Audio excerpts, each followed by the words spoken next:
Gaffer, Will, thanks for joining us. Obviously, Gaffer, we'll start with you. After what feels like a very long time, we're looking to get back in action against Forest Green this weekend. I'm sure you're delighted to just be getting back out there. Yeah, it'd be good. Boys have had especially after the debacle last weekend. But no, listen, they've worked hard all week and everybody's gagging to get a game under their belt. Yeah, obviously, we are looking to get back to winning ways, but there'll be a lot of respect shown to, tomorrow, Saturday afternoon's opponents. Obviously, top of the league, 10 points clear. We know what they're all about, and they've done an incredible job so far this season. We played them at the beginning of the season, and I said, but we get beat by a team that will be promoted this year, and nothing's changed from my eyes. Hopefully we've improved a little bit. We went there and scored 3 goals. Immediately we let in 6, but we scored 3, and it was a bit of a, on our point of view, really disappointing defending wise. But no, listen, I keep saying to you, you respect every team in the league. There's no easy games, but let's hope they respect us. You mentioned before the Salford game was called off about still trying to shake off Hartlepool. Is this sort of week with the postponement given more chance to work towards stuff for Forest Green? Is that a positive, do you think, or was it more just a case of you want to be out there playing games? What Hartlepool game? Still trying to shake off the Hartlepool game. What Hartlepool game? Played Hartlepool 2 weeks ago. No, sometimes I shook it off. It's gone. Gone. Finished. Oh, right, fair enough. It's gone. You're finished. You can't influence that, can you? You can only influence Forest Green. It's gone. That's a history. You can't. It's gone. So 2 departures in the last week. Sam Matthews and Rhys Grogan-Cooks have gone out on loan. Yeah. I suppose, is that more just a case of, they're 2 players that are coming back from long-term injuries, and is it more of a case of they need the minutes that we can't necessarily promise them? Correct. Or obviously the fans feel sorry for them travelling all the way up to Salford pretty much. I think a few of them were only half an hour or so away, so hopefully we'll be showing them something, a good reward for that long journey. Yeah, no, we see them on the coach. I was phoning a couple of them up on the train, and to be fair to Salford, they wanted the game called off on Friday, but the FA, to their wisdom, didn't want to do it. So they'd rather have a team travel halfway up the end of the world.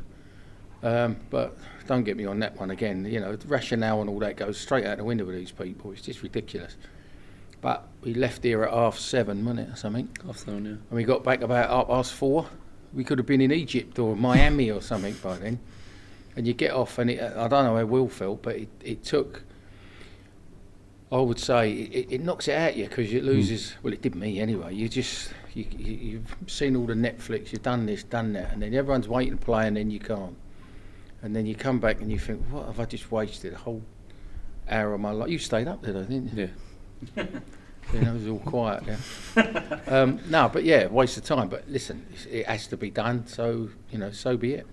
Yeah, well, I'm sure that was an incredibly frustrating experience last week. Obviously, I suppose you, as a player, you're just desperate to get back out there again. Yeah, I'd say after obviously a poor performance, the first thing you want to do is get straight back out there and put it right. But it's one of those. It's like Gaff said, and the whole week's built up to a certain point, and then that point's taken away like that.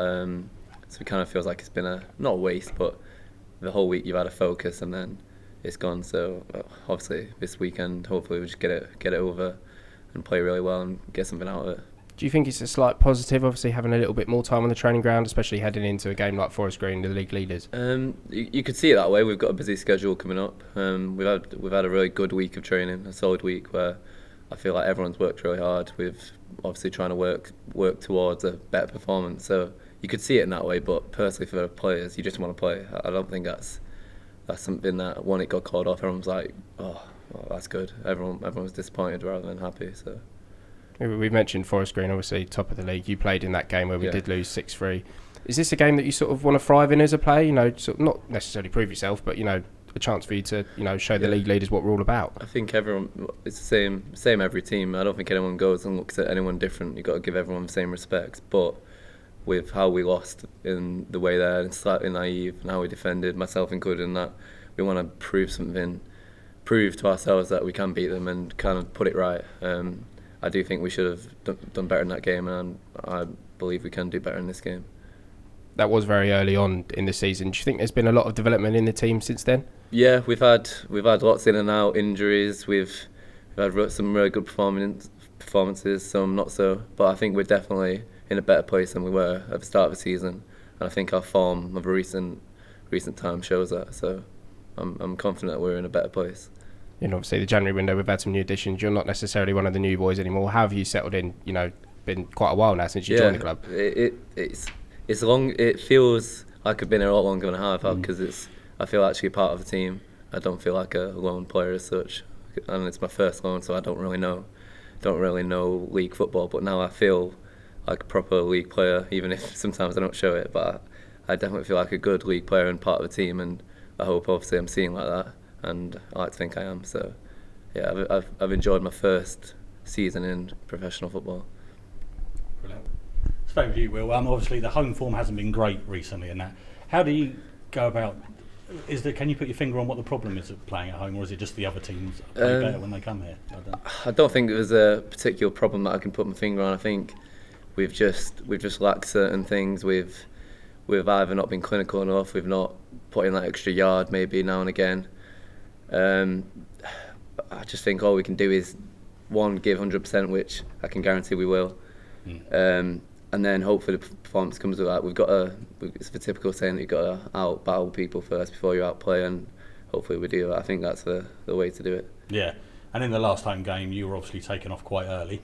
I won't go into anything other than how is that for a player, and how do you get over that? And obviously, it's like I said before, it's my first season in professional football, so it's just learning how to deal with different emotions. Obviously, I might not have dealt with certain emotions the best way, but I definitely feel in a better place now from when I was, because I know how to deal with that. I know how to go about it in the right way, and I feel like I'm in a much better place now to deal with my emotions and not let them get the better of me and perform in a better way. Yeah, and taking that aside, how has your relationship with John been over the whole season? How has he developed you as a player, do you think? I just think turning me into a professional. Obviously, I think earlier in the season that it's 50 games and then you can see yourself as a professional. I'm not quite there yet, but I like to think I'm on my way there, and John's obviously helped me. Even just the parts in the game where we might be 1-0 up and there's game management and we've maybe been a bit naive, or I've been naive to, I don't know, go forward and when I should have kept the ball, just little things like that. Obviously you learn off John, who's been in the game for a long time and obviously knows his stuff. Trying to sound an old git. But it's obviously there's so much experience around the club that I obviously need to take in and learn from, and I like to think I am. Yeah, thanks, Will. And John, how have you seen Will develop since he's been here at the club? I think he's gone backwards. No, he's a good lad. Like I said to you, about that little thing we had, it happens in football. It's just that I don't stand it, he don't stand it, and it's just two people that want to win at the game. But unfortunately, I'm the manager, and you know, if anything that Will learn, he'll take that into his career, because it doesn't matter what level you're in. You can say what you want in the dressing rooms, as we do, but we're all in it all together. That's the good thing about being here. There's no secrets. I don't know. You know, I most probably, looking back on it, it most probably cost us the game taking him off. Might have done. I don't know. Other than the other fella we won't mention. But you know, when you see all that going on, then it's all part. That's why players come out on loan, and you've got to appreciate that. And been at the levels Will's hoping to go to in the Premier League. You know, it's a big learning curve. Every week, every game, everything, good and bad, because it ain't all good he's picked up, most probably. Because you wouldn't. Sometimes you take the bad stuff and go, you know what, I'm not going to do that. Whether it's the way that some of the lads dress, or whether it's the way, whatever it is, you take the good and the bad. But I'd like to think, no, he's been good. He's been terrific to have around the place. Yeah. And you know, he's got a good future, hopefully, in front of him. Yeah. And talking about the person that we're not going to talk about, you were charged by the FA. The things like that, will you ever change, do you think, or do you think you're still going to be honest and say how you see it? You can't change. If being honest, and listen, you shouldn't be swearing at referees. I'll hold my hands up to that. But with that, because it's all still ongoing, how could you change? If you're being honest is changing, then I'm not going to become one of these cardboard cutouts who sits on the telly and tells you everything's fantastic and yes. The players will suss you out, the fans will suss you out, and you know what? You become a false person. Now, if you're like that in the first place, then be that. Just be yourself. And that's why I've got a nose all over my face, because, you know, sometimes you can't keep your mouth shut. But as long as you don't get mouthy and people want to back your mouth, then you've got to do it, haven't you? Yeah. And talking of the FA, obviously you've touched on it briefly, this Saturday's debacle, as you called it. What needs to be put in place? The things obviously need changing, don't they? So fans aren't travelling to a game that's never going to happen. Well, I don't think you can ever change it. But the thing is, you have to take what the home team's telling you. Yeah. That would help. You know, we're 200 miles away, but Will, because he lives up that way, you know, he had to translate after messages we was getting there. But when you know, they know the area, they know the pitch wasn't ready, they know it's forecast rain, they know this, know that. So would you listen to them? Yeah. Would they want to get a game called off for us? Now, it's different if it's us going, well, we're coming up anyway because we don't want to come up on a Tuesday. We had a lot of injuries Saturday, so it's done us a favour, to be quite honest. But there was no malice from Salford's point of view. No. But listen to them. You know, I spoke to the ref. The ref, at one time, they wanted me at the ground at 12:30. And I said, well, unless you got an helicopter, how am I going to get to the ground at 12:30? I said, and then that wouldn't be allowed to take off, because when we stopped, it was like, you know, we didn't have a coach, we had Noah's Ark stuck out there. It was absolute, and they're still having a pitch. Phoned up, time to turn round, wallop, we're home. Yeah. So, yeah, but I'm fed up with talking about, you know, the people in the FA, because all you do, it's the only institution or anything like that you can go and get done for murder or anything, and they got to prove that you've done it. With the FA, you've done it, end of. Yeah. But they don't listen to rationale because they don't like being wrong, or they might not. You might have to change things. We'll help the clubs out. You know, it's only 92 or whatever it is clubs now, and the Premier League don't class as anything like that now. That's gone. This Premier League's bye-bye land. Yeah. You know, that's Disney World in the sky, that, for most people. So you've only got the other clubs to look after. Yeah. We'll do it properly. Yeah. And obviously, getting back to football matters, Forest Green on Saturday, they're obviously running away with the league, the clear favourites to go up. What makes, from what you've seen of them, what makes them that much better than anyone else? About £4 million invested in a team. Good players make a good team. They've got a good young manager there. But listen, it's far from over yet. You know, the 10 points don't, you know, ain't over till it's over, says the song. But I said, when I see them before, they've built up to this. Mark Cooper laid the foundations there, done a very good job. They've come on board, and I say they've bought well. They've got good owners who obviously have pumped his money behind it, as we all know, and he's reaping the benefits from it. Yeah.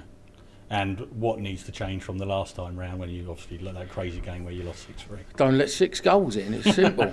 Make sure we defend proper. Make sure that we took the game to them. I might be wrong, but I don't think they've had that many goals scored against them. And we go away from home, and you get 3 goals against the league side at the time that was flying. But we did have our defending at the time was a little bit like the Keystone Cops, wasn't it? Yeah, one great. And we had a lot of young boys, but you expect that when you've got a young side, because we had, I keep harping on about it, we had COVID, we've had injuries, we've had everything else. A lot of clubs have, but when you've got a group of players that we had to get together, you live and learn about it. That shows a good player. Is he still making the same mistake as what he was doing there? And I don't think we are. No. You know, and I think Will's testimony to that, you know, whether it's going on international player or whether he's coming back to play from us. It's all about good habits and the consistency. You've got to keep doing it. Got to do it every day. And we're lucky that the higher you go, and when we was, I say, with the Bournemouth days, that consistency level was all the time. Yeah. And you keep achieving that. And that's in training as well. And that's, you know, conducting yourself around the place. You know, not swearing at managers and things like that. Otherwise it's not on. Yeah. And what would you rather Saturday? Win 6-3 or win 1-0? Or would you not Couldn't care give a either monkeys way? as long as you win. Couldn't care less if it's right to the last minute and it hits Will right on the end of his nose and goes in, then I'll take that. Yeah. Providing we win 1-0. Yeah. It's 3 points is all you got. You start with a point, finish with one. Yeah. It's the rules. 3 points is the ultimate.